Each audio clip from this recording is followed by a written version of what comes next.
বলে সেটা।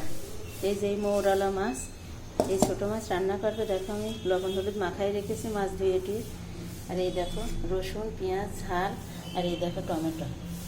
এই দেখো কড়াই গরম হয়ে গেছে, আমি যে তেল দিয়েছি পরিমাণ মতো। এই দেখো তেল গরম হয়ে গেছে, আমি মাছগুলো দিয়ে দিচ্ছি।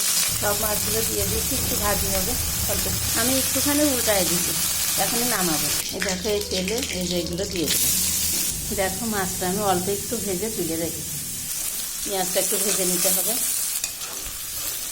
এই যে তারা রসুন ঝাল পেঁয়াজ সবই আছে। এই দেখো পেঁয়াজ রসুন সব কিছু লাল লাল হয়ে গেছে, এবার জল দেবো। এই দেখো এবার জল দেবো। খুব বেশি জল দেওয়া যাবে না, অল্প একটু। এই যে একটু লবণ দিলে, এই যে একটু হলুদ। এই যে মাছগুলো দিয়ে দেবো। এবার এই যে টমেটোগুলো দিয়ে দেবো, একটু ঢেকে দেবো। এই যে এবার সর্ষে বাটাটা দিয়ে দেবো। এই দেখো একটু সর্ষের তেল দিয়ে দিলাম। এই দেখো কতটা সুন্দর লাগছে, এবার নামাবো। এই দেখো কতটা সুন্দর লাগছে বন্ধুরা। ভালো লাগলে পাশে থেকো।